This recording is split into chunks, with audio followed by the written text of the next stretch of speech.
La question du patriarcat, si ça cristallise autant de tensions, c'est aussi avant tout une question de vocabulaire.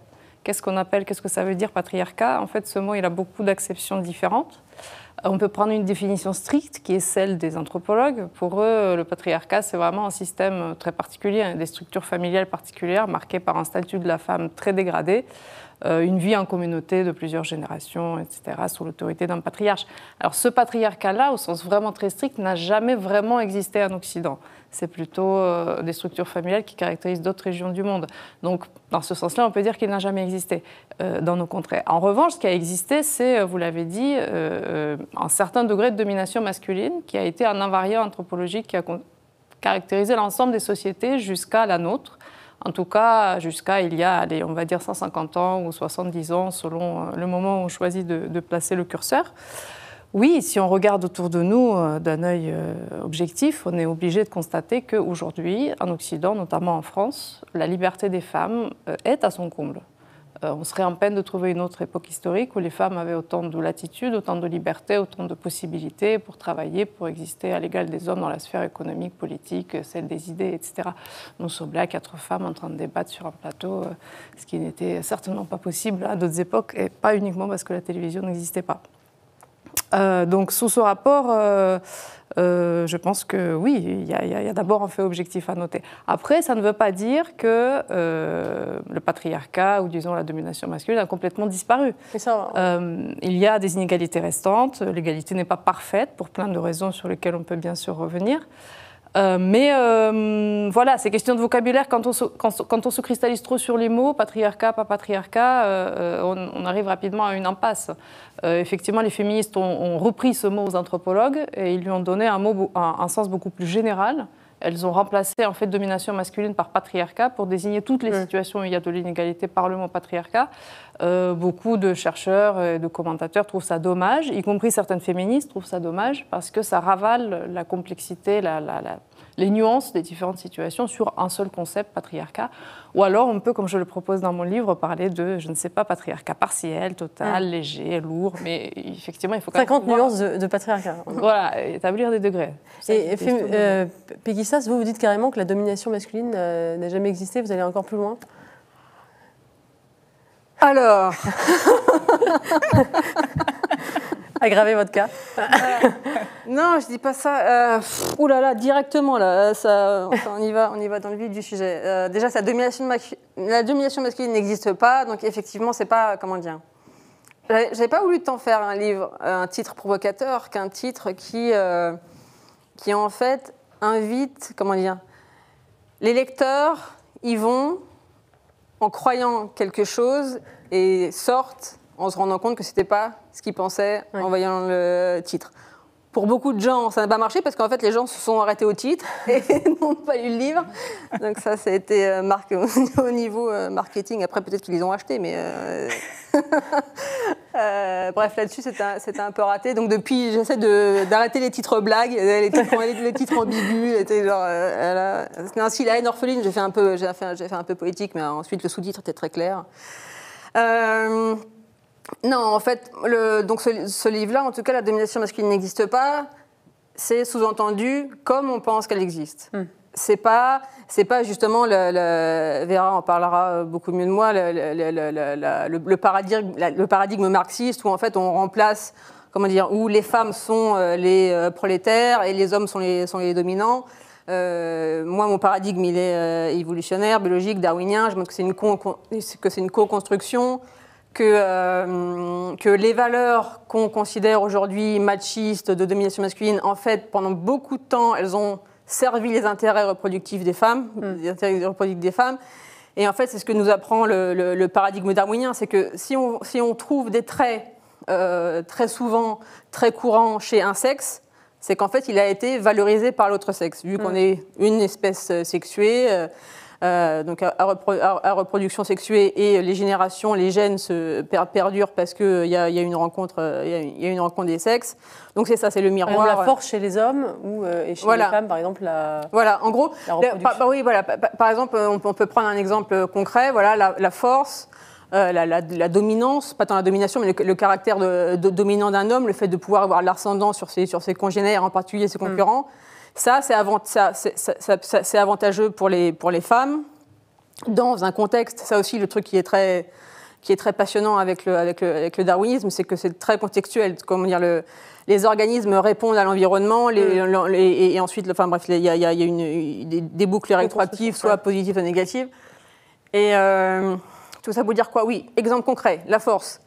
La force, c'est avantageux pour les femmes, parce que comme les femmes portent les enfants, ont une demande énergétique pour la reproduction beaucoup supérieure à celle des hommes. Le fait que si une femme enceinte meurt, le bébé ne survit pas, donc les gènes ne perdurent pas. Un homme peut passer ses gènes à la génération suivante s'il meurt au moment d'éjaculer. Tant qu'il éjacule sur un ovule fécond. Voilà. Et donc ça, c'est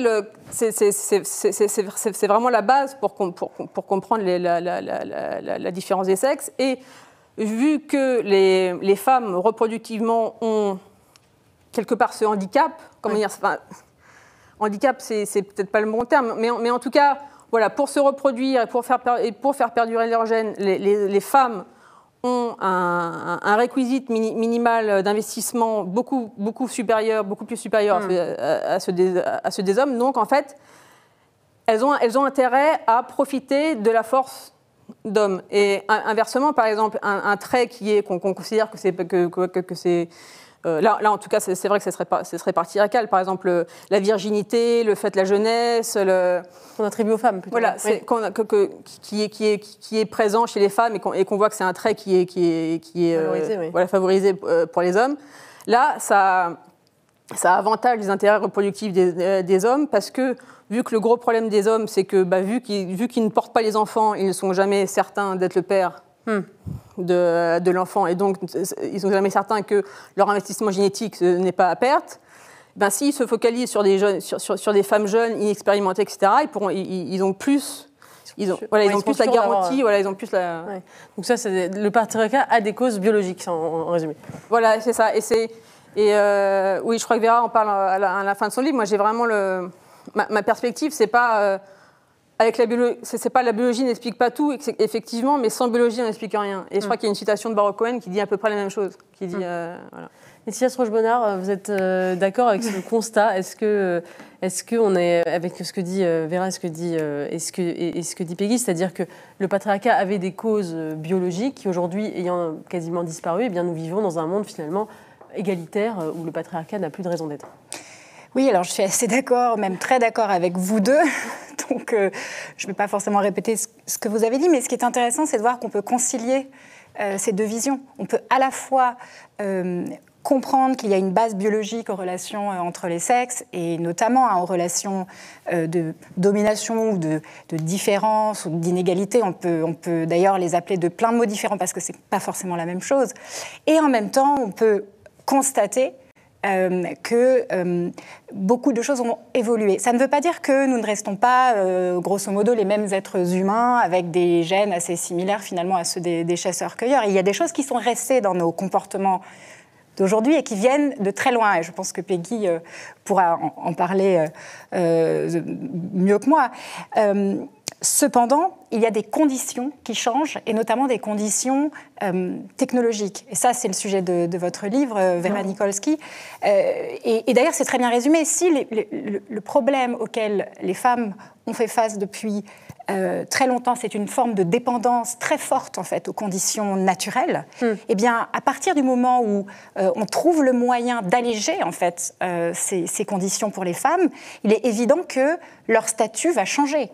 Et donc, elles auront les moyens, finalement, de prendre leur place concrètement, de faire des choses que font les hommes, et de moins dépendre également du rythme de l'enfantement et de tous les dangers qui vont avec. Là où j'ajouterais peut-être quelque chose, c'est que je ne pense pas que tout soit dû forcément aux conditions matérielles et aux changements technologiques, parce qu'il y a aussi des changements qui se font dans l'ordre des idées. Et on aura sûrement l'occasion d'en parler. Et pour finir sur le patriarcat, moi, quelque chose qui me gêne beaucoup aujourd'hui, c'est que c'est un terme qui mélange tout. On parle de patriarcat en France et on parle aussi de patriarcat en Afghanistan ou en Iran. Personnellement, je préfère vivre en France. Et je trouve que c'est même assez violent, en fait, par rapport aux femmes qui vivent des situations vraiment difficiles, des situations d'infériorité et de violence aussi dans certains pays. Et j'ai du mal à voir l'intérêt, en fait, d'utiliser une notion aussi exagérée. C'est Talleyrand qui disait, je crois, tout ce qui est excessif est insignifiant. Et donc, ça n'aide pas forcément la cause si le but, c'est de continuer à améliorer pour les femmes ce qui doit être amélioré, que d'utiliser un concept aussi fort. Il me semble plus efficace d'essayer d'être objectif, rationnel, de voir dans quel domaine on peut mieux faire et d'avancer ensemble. Justement, je vais vous montrer une carte qui est le Gender Inequity Index et qui montre justement les pays du monde où il y a le plus d'égalité hommes-femmes et le moins d'égalité hommes-femmes. Donc on voit très clairement qu'il y a une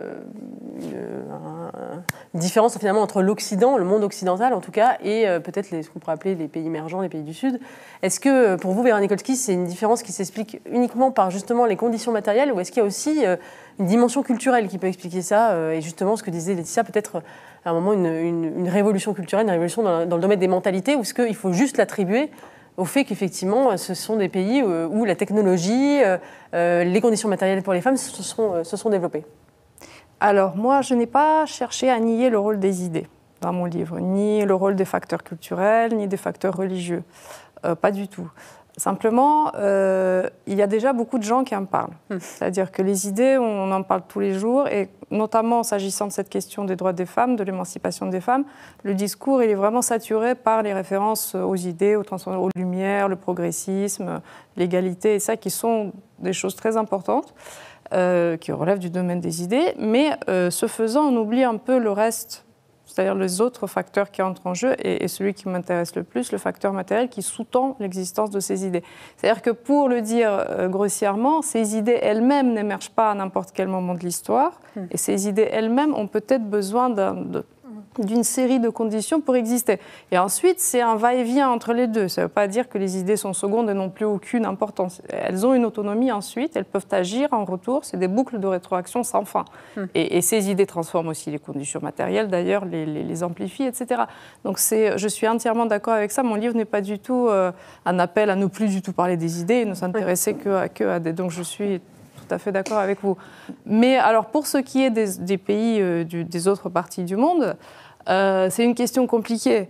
Oui, comment expliquer, par exemple, qu'au Japon ou en Arabie Saoudite, par exemple, qui sont des pays où la technologie, la richesse est là, eh bien, on a des sociétés encore très patriarcales, par exemple. Tout à fait. Alors, à mon humble avis, c'est une conjonction de plusieurs facteurs. D'une part, il y a le facteur matériel auquel j'ai consacré mon livre, qui me semble primordial au sens où il impulse beaucoup de changements qui ensuite se transforment en idées et en structures.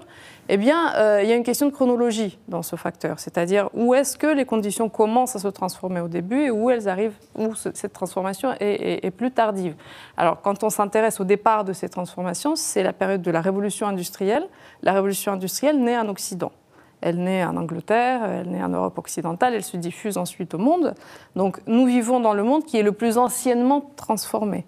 Donc les structures et les mentalités se transforment aussi, mais il y a toujours un temps de décalage entre des transformations matérielles et l'influence ou l'effet qu'elles peuvent produire sur le monde. Donc, il me semble que d'abord, il faut se demander à quel moment cette prospérité, cette industrialisation, ces conditions technologiques arrivent dans les pays. Ensuite, il y a la question du reste, c'est-à-dire qu'il n'y a pas que le matériel, il y a aussi les idées, les religions, les structures familiales, j'en ai parlé au début pour parler du patriarcat. Quand vous prenez des pays qui, depuis des millénaires, sont caractérisés par des structures familiales très oppressives pour les femmes famille souche ou famille communautaire, voilà, avec une patrilinéarité stricte. Oui, ce sont des conditions d'Emmanuel Todd. Dans le livre aussi, on fait beaucoup. Oui, ce sont des conditions beaucoup moins favorables pour que l'égalité puisse advenir. Quand on prend des pays où la religion est très forte, très vigoureuse, peut-être plus jeune que le christianisme, très déclinant qui est celui de l'Occident, oui, bien sûr que c'est des conditions beaucoup moins favorables.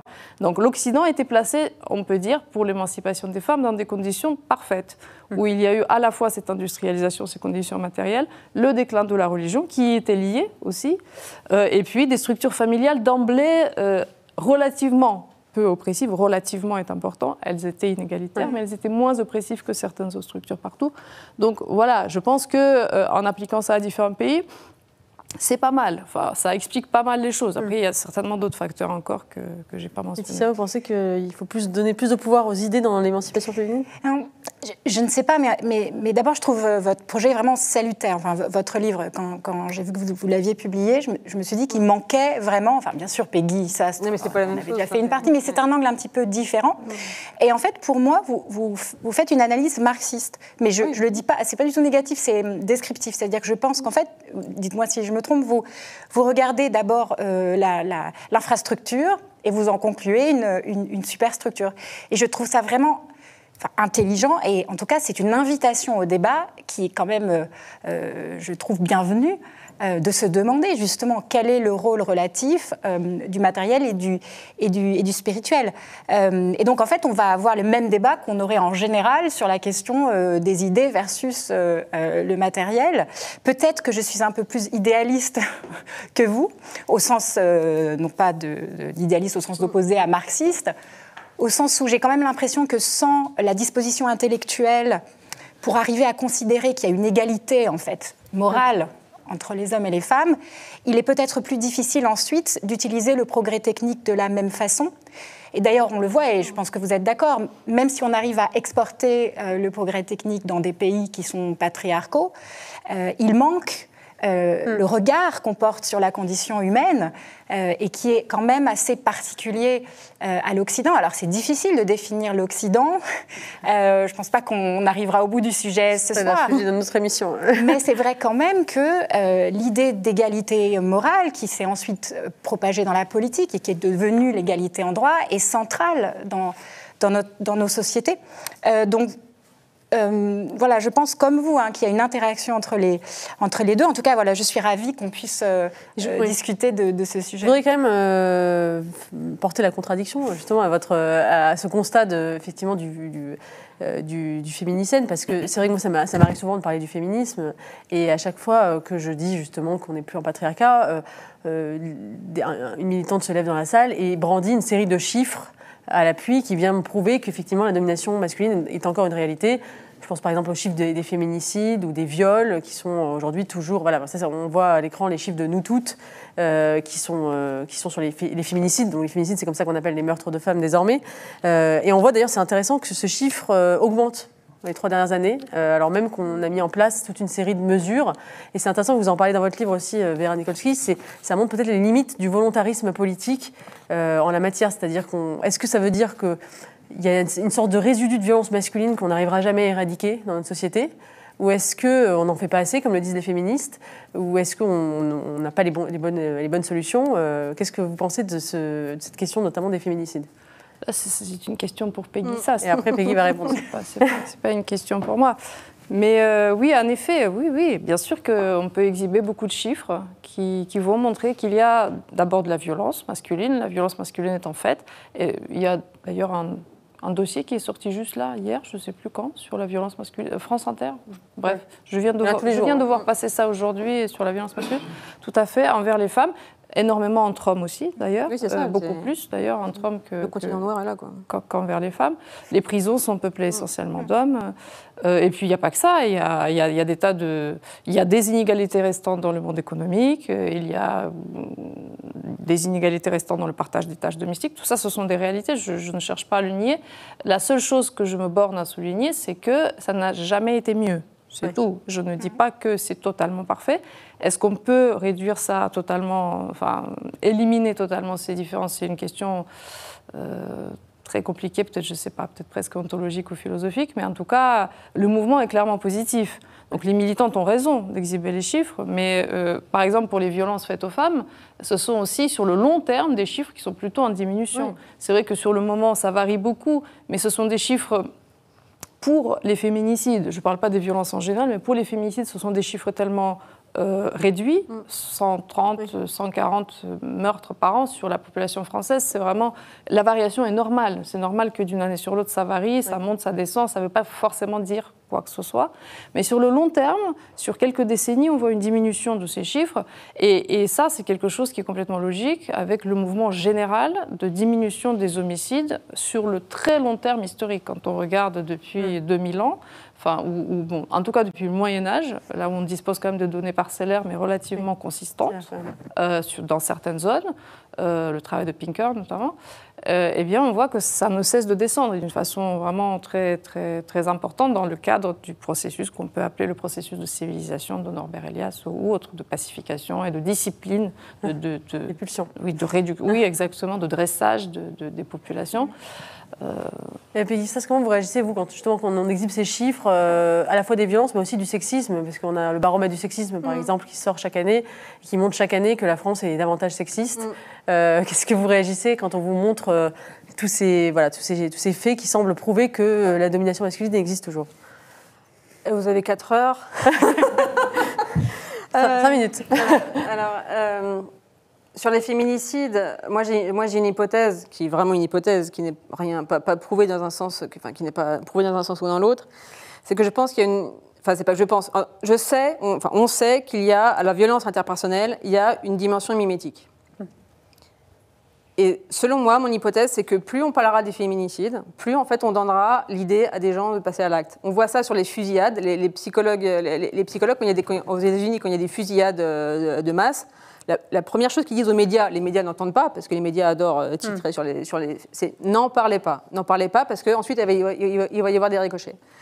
Et je pense qu'il est possible, en tout cas, que sur les féminicides, ça soit.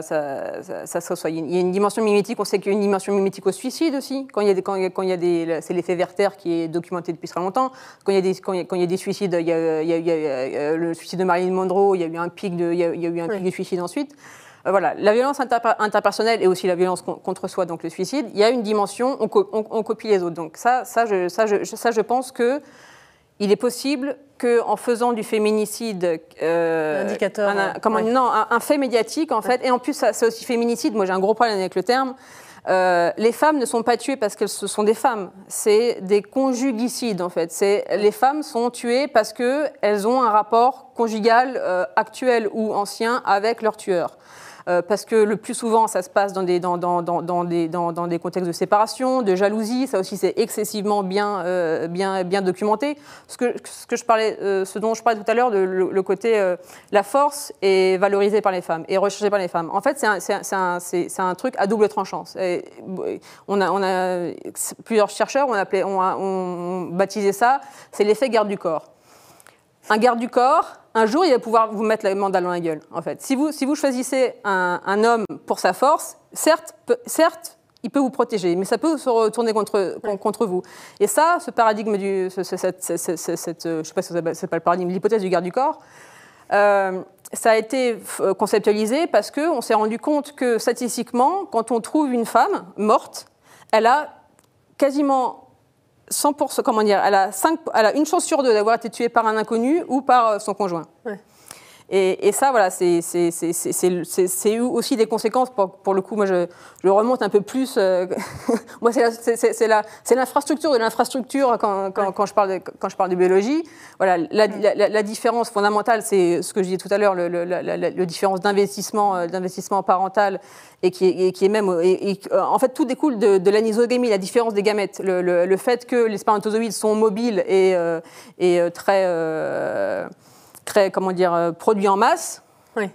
Alors que l'ovule, c'est une fois par mois, en plus sur une période de temps beaucoup plus réduite. Voilà. Donc en gros, les hommes et les mâles en tout cas, et ça a été encore attesté aussi récemment qu'en 2016, il y a eu une énorme étude qui est sortie dans Science qui montre que voilà cette structure-là fondamentale de la différence des requisites minimales énergétiques entre les gamètes explique les rôles genrés sur tous les mammifères, humains y compris, avec des gens du CNRS. Je dis souvent que c'est un jeune du CNRS, parce que souvent on me dit « Ah, bah, c'est les Américains, genre que la science, c'est comme le Noël du Tchernobyl, quoi. La science, il y a la science française, la science américaine, c'est pas la même chose. » Bref, parenthèse fermée, j'essaye en tout cas. Et tout ça pour dire, oui, ce genre de chiffres... Donc voilà, il y a le côté mimétique des violences. Et je pense aussi que c'est pas bon... je ne sais pas comment formuler ça, que ce ne soit pas trop fort comme affirmation, mais on réinstille en tout cas, parce qu'elle n'est pas partie très loin, la peur du loup, la peur des hommes chez les femmes, justement. Et pour moi, c'est mauvais pour leur émancipation. Moi, je suis très proche vous le citez dans votre livre, de Camille Paglia, qui dit « Être une femme libre, c'est aussi accepter les mêmes risques que les hommes. » Donc, c'est sortir dans la rue, c'est Virginie Despentes qui dit... un mélange, Valérie Masson-Delmotte, Virginie Despentes, un truc entre les deux. Virginie Despentes qui dit, voilà, j'ai été violée parce que j'ai aussi fait du stop, j'ai aussi accepté de ne pas rester chez moi. Camille Paglia dit ça beaucoup mieux que moi, avec des phrases Virginie Despentes, oui, elle est revenue, je pense que si on faisait relire quiconque théorie, elle se ferait comme celle. Mais ce truc, les femmes aujourd'hui qui sont justement sorties, où les conditions matérielles ont changé et nous ont permis de sortir de ces logiques très archaïques où pour survivre, il fallait être protégé par un homme plus fort. Donc aujourd'hui, on a la possibilité de se prendre en main. Ça aussi, d'ailleurs, c'est une parenthèse, la démographie. Je ne sais pas si les pays... Un constat qui a été beaucoup fait, c'est qu'un facteur caché de l'émancipation des femmes, c'est la démographie, et plus précisément le sexe ratio. Quand il y a plus de femmes que d'hommes, vu qu'il n'y a plus de partis pour profiter du statut, des ressources, etc., en fait, les femmes sont davantage incitées à s'occuper d'elles-mêmes. Et ça, par exemple, justement au Moyen-Âge, ça va vous plaire, à toute l'époque des Béguines, de Christine de Pisan, et en fait, la démographie, le sexe ratio, il y avait plus de femmes que d'hommes. Et ça pour aller où, je ne sais pas. Je vais m'arrêter parce que j'en peux plus.